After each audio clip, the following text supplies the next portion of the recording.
আজকের গল্প পুকুরের ছেলেটি।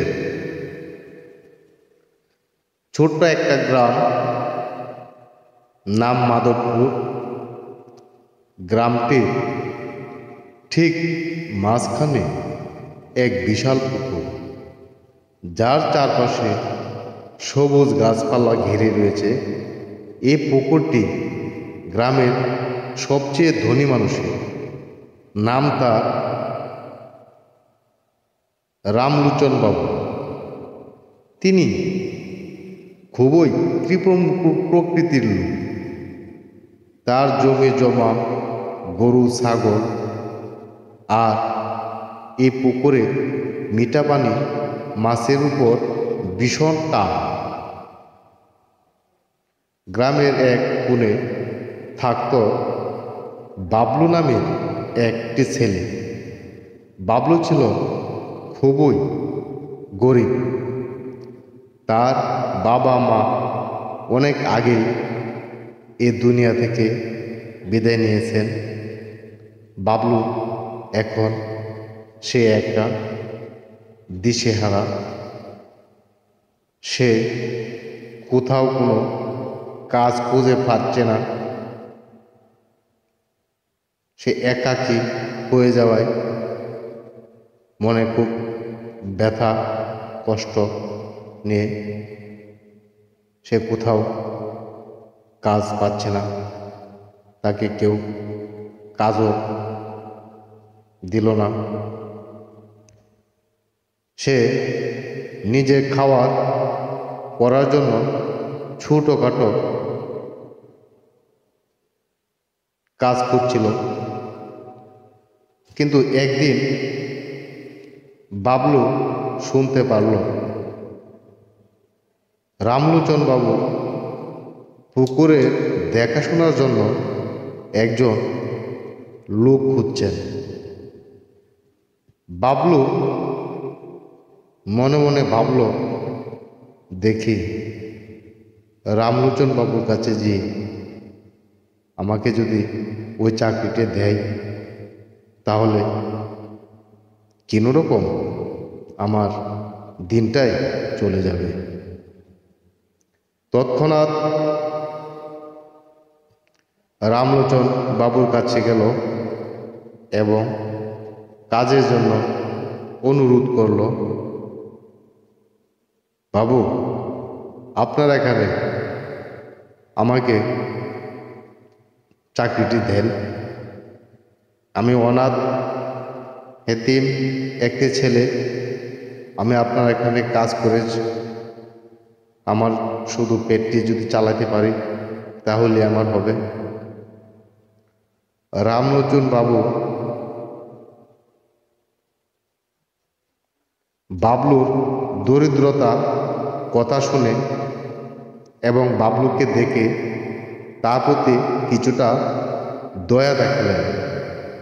তিনি বললেন, তুমি যদি আমার পুকুরের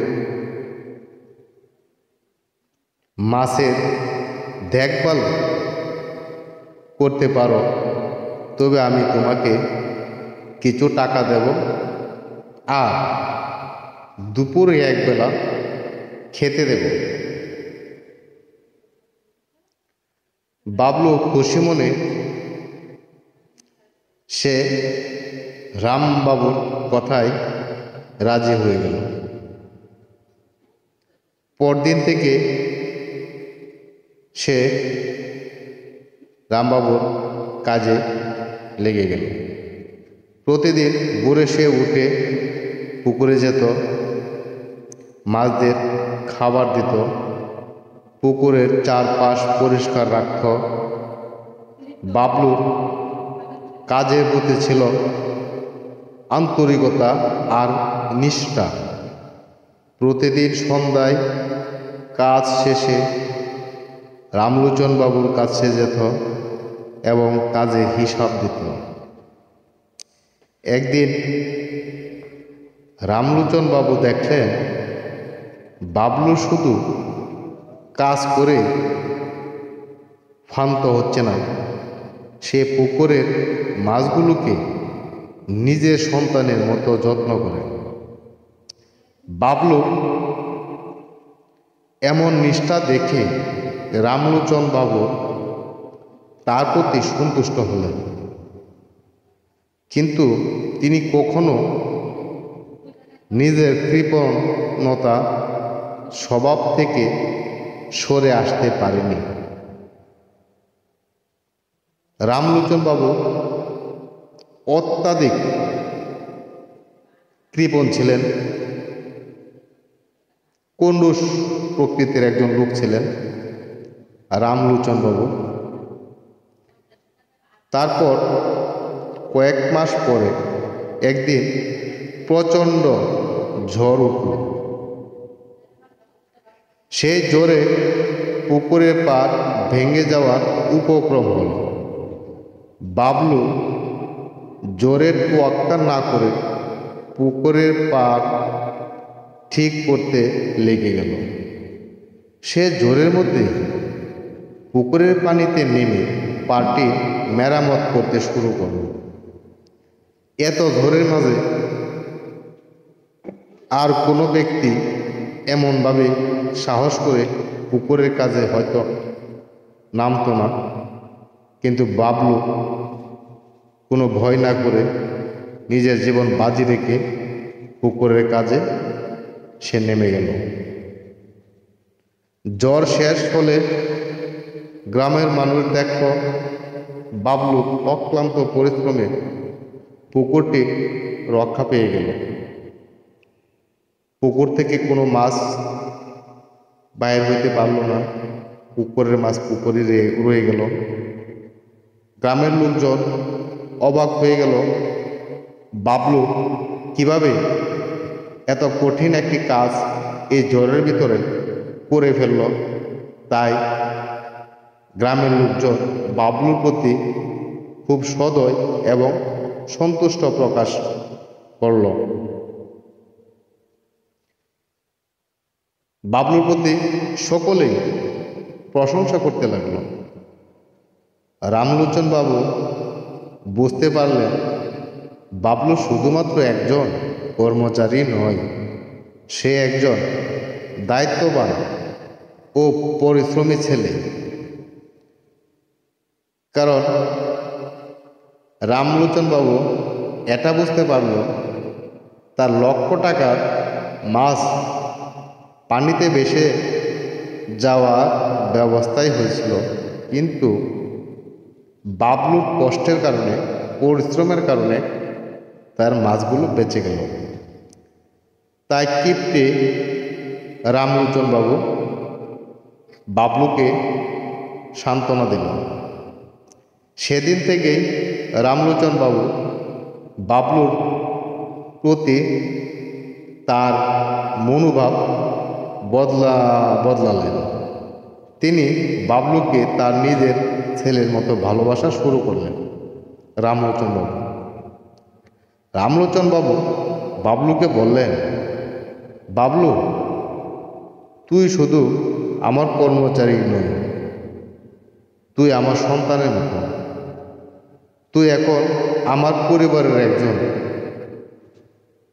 এই পুকুরের দায়িত্ব আজ থেকে তোকে দিয়ে দিলাম। এই পুকুরের দায়িত্ব আজ থেকে তোর, তুই মালিক।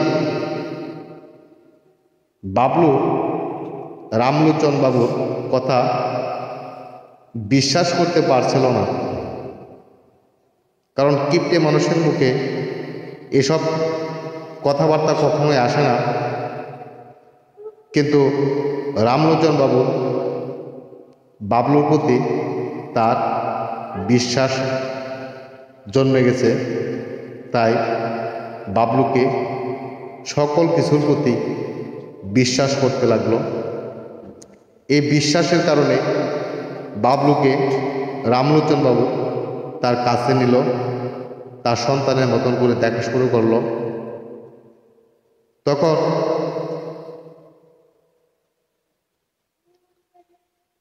রামলোচন বাবু সকল কিছুর দায়িত্ব বাবলুর হাতে বুঝিয়ে দিল। আমরা এটা থেকে বুঝতে পারলাম যে একজন কর্মচারী মালিকের যখন কাজ করে, সে যদি কর্মচারী হিসেবেই কাজ করে তাহলে কিন্তু মালিকও সন্তুষ্ট থাকে না।